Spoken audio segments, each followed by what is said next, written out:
நேயர்கள் அனைவருக்கும் வணக்கம்.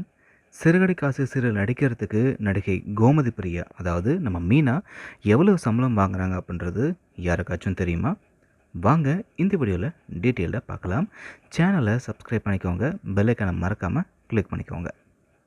விஜய் டிவியில் செம்ம சூப்பராக ஓடிட்டுருக்கக்கூடிய இந்த சிறுகதை காசு சீரியலில் நடித்து ரசிகர்களுடைய மனசில் இடம் பிடிச்சவங்க தான் நடிகை கோமதி பிரியா.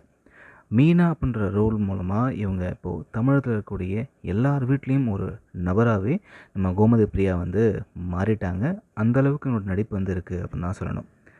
இந்த சீரியலுக்கு முன்னாடி பார்த்திங்க அப்படின்னா விஜய் டிவியில் டெலிகாஸ்டான வேலைக்காரன் அப்படின்ற சீரியலில் கதாநாயகியாக இவங்க வந்து நடிச்சிருந்தாங்க.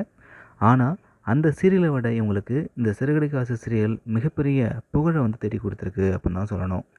அது மட்டும் இல்லாமல் வெற்றிமாறனோட அசுரன் திரைப்படத்தில் தனுஷுக்கு ஜோடி நடிக்கிறதுக்கு வாய்ப்பு கிடைச்சும் கூட கால்ஷீட் இல்லாத காரணத்தினால இவங்களால் நடிக்க முடியாமல் போயிடுச்சு அப்படின்னு சமீபத்தில் ஒரு தகவல் வெளிவந்துச்சு.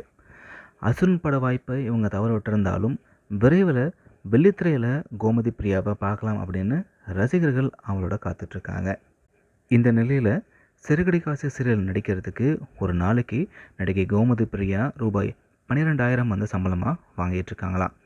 இவங்களை தொடர்ந்து சுந்தரராஜன் பார்த்திங்க அப்படின்னா 8,000 ரூபாயும், நடிகை அனிலா வந்து 8,000 ரூபாயும், வெற்றிவசன் 12,000 ரூபாயும், நடிகர் ஸ்ரீதேவா 6,000 ரூபாயும், நடிகர் சல்மா 6,000 ரூபாய், யோகேஷுக்கு 5,000 ரூபாயும், பிரீதா ரெட்டி 5,000 வாங்கிட்டு இருக்காங்களாம். இந்த வீடியோ பற்றின கருத்துக்களை கமெண்ட்டில் பதிவு பண்ணுங்கள். இது மாதிரி இன்னும் பல அப்டேட்ஸ்க்கு நம்மளோட யூடியூப் சேனலில் சப்ஸ்கிரைப் பண்ணிக்கோங்க. வாட்ஸ்அப் பேஜையும் ஃபாலோ பண்ணிக்கோங்க. நன்றி, வணக்கம்.